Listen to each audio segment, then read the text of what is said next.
হ্যাঁ, এটা হলো Infinix note 50X 5G mobile. মোবাইলটার দাম মাত্র 11,499 টাকা।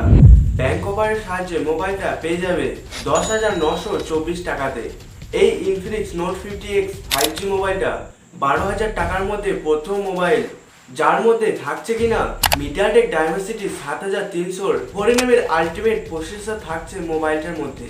তারপরে মোবাইলটার মধ্যে 5500 mAh এক বড় সাইজের ব্যাটারি থাকছে এবং ক্যামেরার মধ্যে 50 মেগাপিক্সেলের মেইন সেন্সর থাকছে। তার সঙ্গে প্রিমিয়াম লুক এবং ডিজাইন এবং অনেক নতুন নতুন এআই ফিচার্স তো থাকছে। এই মোবাইলের মধ্যে এত সবকিছু থাকার পরেও মোবাইলটা তোমাদের জন্য নেওয়া ঠিক হবে কিনা সবকিছুই জানাবো আজকের এই ভিডিওর মধ্যে। তো ভিডিওটা প্রথম থেকে শেষ পর্যন্ত দেখতে থাকো, আর চ্যানেল নতুন হয়ে থাকলে চ্যানেলটাকে সাবস্ক্রাইব করতে একদম ভুলো না। প্রথমেই বলি, মোবাইলটার বক্সের মধ্যে মোবাইলটার সঙ্গে চার্জার এবং ব্যাক কভার থাকছে। তবে এবারের ব্যাক কভারের কোয়ালিটিটা বেশ ভালো কোয়ালিটির দেখতে পাবে।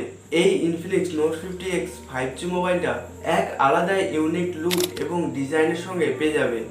এইরকম লুক এবং ডিজাইন এই 12,000 টাকা বাজেটের মধ্যে খুব কম মোবাইলের মধ্যেই দেখা যায়। মোবাইলটার সাইড ফ্রেম এবং ব্যাক প্যানেল এই দুটোই কিন্তু প্লাস্টিক ডিজাইনের সঙ্গে দেখতে পাবে। তবে এই কালারটার মধ্যে মোবাইলটার পিছনে ফিগের লেদারের ডিজাইন দেখতে পাবে, আর এই দুটোর কালারের মধ্যে নর্মাল প্লাস্টিক ডিজাইন দেখতে পাবে। মোবাইলটার সাইড ফ্রেমগুলো হালকা কার্ভ ডিজাইন থাকার জন্য এবং পিছনে লেদার বডি ডিজাইন থাকার জন্য মোবাইলটা হাতে নিয়ে বেশ ভালোই মজা পাবে।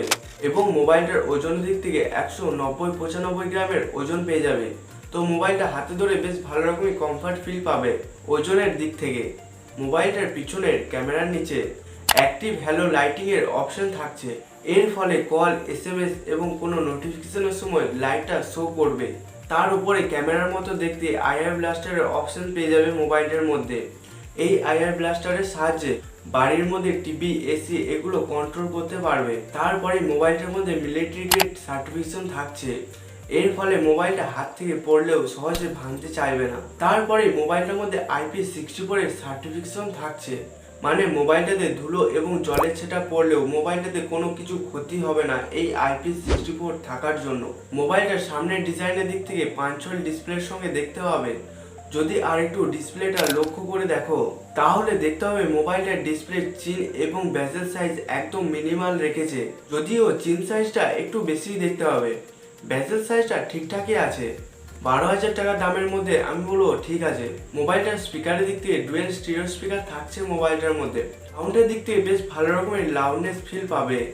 সত্যি একটা ভালো দিক এই দামের মধ্যে ডুয়েল স্টিরিও স্পিকার দিয়েছে মোবাইলটার মধ্যে। তো মোবাইলটার মধ্যে হেডফোন জ্যাকের অপশন থাকছে না। তো মোবাইলটার মধ্যে হেডফোন জ্যাকের অপশন দেওয়া দরকার ছিল, যদি দিত তাহলে আরেকটু বেশি ভালো হতো। এখন কি ট্রেন্ড উঠেছে কি জানি, 15,000 টাকা মোবাইলের মধ্যেও হেডফোন জ্যাকের অপশন দিচ্ছে না কোম্পানিরা। মোবাইলটার মধ্যে সাইড মাউন্টেড ফিঙ্গারপ্রিন্ট সেন্সরের অপশন থাকছে।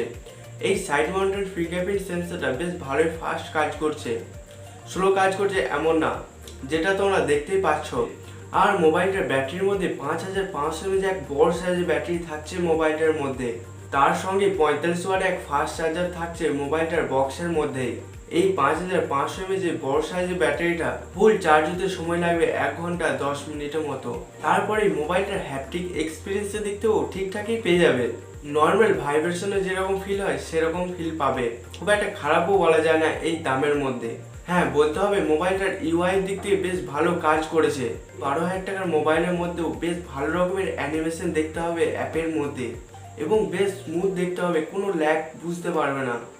হ্যাঁ, বলতে হবে ইউআইয়ের মধ্যে ইনফিনিক্সের নিজস্ব কিছু অ্যাপ ইনস্টল করা আছে আগে থেকে, সেগুলো চাইলে তোমরা আনইনস্টল করে দিতে পারবে, কোনো কিছু প্রবলেম নেই। ইন্ডিয়ার মধ্যে যতগুলি 5G ব্যান্ড চলছে সব ব্যান্ডসেরই সাপোর্ট পেয়ে যাবে মোবাইলটার মধ্যে। ওয়াইফাই 6 এর সঙ্গে ব্লুটুথ 5.4 এর সাপোর্ট পেয়ে যাবে মোবাইলটার মধ্যে। এই মোবাইলটার ডিসপ্লের মধ্যে থাকছে 6.67 ইঞ্চি HD+ IPS LCD ডিসপ্লে। মোবাইলটার ডিসপ্লের মধ্যে HD+ IPS LCD ডিসপ্লে থাকলেও ডিসপ্লের কোয়ালিটি বেশ ভালো বলবো। ডিসপ্লেটা যে কোনো অ্যাঙ্গেল থেকে দেখলেও ডিসপ্লের কোয়ালিটি কিন্তু খারাপ দেখাচ্ছে না। যে কোনো ভিডিওর কালার কোয়ালিটি দেখে বেশ ভালোই লাগছে। এই ডিসপ্লের সাহায্যে ইউটিউবের মধ্যে 4K ভিডিওর সাপোর্ট পেয়ে যাবে এবং ভিডিওটা স্মুথভাবেই চালাচ্ছে, ল্যাগ করছে এমন না। এই মিডিয়াটেক ডাইমেনসিটির প্রসেসর থাকার জন্যই এলসিডি ডিসপ্লে থাকার পরেও 4K ভিডিওর সাপোর্ট পাচ্ছ এবং ওয়াইড ওয়ান L1 এরও সাপোর্ট পেয়ে যাবে। মানে নেটফ্লিক্সে বা যে কোনো ওটিটি প্ল্যাটফর্মে বেশ ভালো কোয়ালিটির ভিডিওর সাপোর্ট দেখতে পেয়ে যাবে। এবং ডিসপ্লের মধ্যে 120 হার্টজের রিফ্রেশ রেট থাকার জন্য মোবাইলটা চালিয়ে এক আলাদা স্মুথনেস ফিল পাবে। এবং মোবাইলটার ডিসপ্লের মধ্যে এই 550 নিটসের পিক ব্রাইটনেস থাকার জন্য বাড়ির বাইরে রোদের আলোর মধ্যে মোবাইলটা চালাতে একটু প্রবলেম হবে।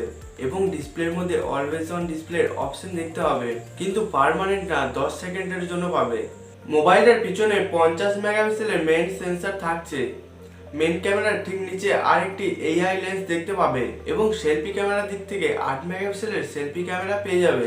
এই মোবাইলটার মেইন ক্যামেরার সাহায্যে বিশাল কিছু ফটো তুলতে পারবে বা ভিডিও করতে পারবে এমন না, কিন্তু যেটুকুই পাবে এই দাম অনুযায়ী ফটোগুলোর কোয়ালিটি খারাপ না। যে কোনো ওয়েদার বা যে কোনো কন্ডিশনে বেশ ভালো রকমের ফটো তুলিয়ে দেবে, কোনো চিন্তা নেই। ফটোগুলো দেখে তোমরা হয়তো বুঝতে পারছো যে ফটোগুলোর মধ্যে একটু কালার বুস্ট দেখা যাচ্ছে, তাই তো ফটোগুলোর মধ্যে কালার বুস্ট থাকলেও দেখতে বেশ সুন্দর লাগছে। এবং ফটোর মধ্যে স্কিন টোনগুলো বেশ ভালোভাবে মেনটেন রাখছে। এবং ফটোর মধ্যে 1x এবং 2x এর অপশন থাকছে। পোর্ট্রেট মোডে এই ফটোটাকে দেখলে তোমরা তো একটু অবাক হবেই। সত্যি এই দামের মোবাইল থেকে এরকম ফটো আশা করিনি। সেলফি ক্যামেরার মধ্যে 8 মেগাপিক্সেল সেলফি ক্যামেরা থাকলেও বেশ ভালো কোয়ালিটির সেলফি তুলতে পারবে এবং সেলফি ক্যামেরার মধ্যেও বেশ ভালো রকমের ফটো তুলতে পারবে, যেটা আমি বলবো একদম ঠিক আছে এই দাম অনুযায়ী। মেন ক্যামেরার ভিডিও রেকর্ডিং এর দিক থেকে 4K ভিডিও রেকর্ডিং এর সাপোর্ট পেয়ে যাবে এবং সেলফি ক্যামেরার মধ্যে 2K 30fps এর ভিডিও রেকর্ডিং এর সাপোর্ট পেয়ে যাবে।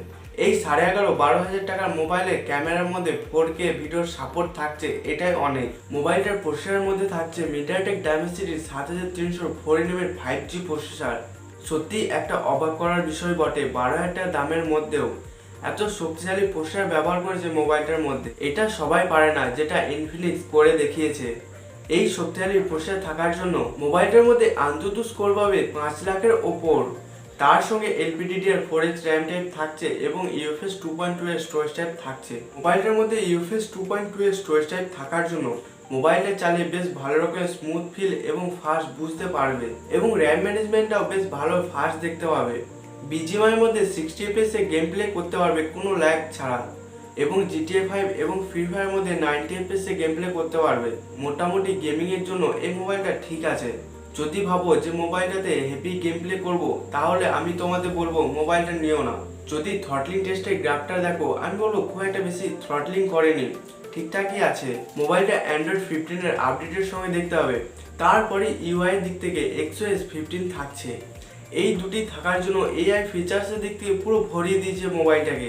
এই 12,000 টাকা দামের মোবাইলের মধ্যে এই মোবাইলটাতে এত AI ফিচার্স থাকছে, এই AI ফিচার্সগুলি 20-25 টাকা মোবাইলের মধ্যেও থাকে না, যেটা তোমরা এই ইনফিনিক্স নোট 50X 5G মোবাইলটার মধ্যে পাচ্ছ। যেমন voice assistant, AI writing, AI note, AI cut out, circle to search, এর মতো আরও অনেক AI ফিচার্স থাকছে মোবাইলটার মধ্যে। মোবাইলটার অ্যান্ড্রয়েড আপডেটের দিক থেকে 2 বছরের মেজর আপডেট থাকছে এবং 3 বছরের সিকিউরিটি আপডেট থাকছে। ইনফিনিক্সের সব কিছুই ঠিক আছে, কিন্তু আপডেট দিতে একটু লেট করে। তো আজকের এই ভিডিওটা এই পর্যন্ত। ভিডিওটা কেমন লাগলো কমেন্ট করে জানাতে ভুলো না, আর চ্যানেল নতুন হয়ে থাকলে চ্যানেলটাকে সাবস্ক্রাইব করতে একদম ভুলবে না।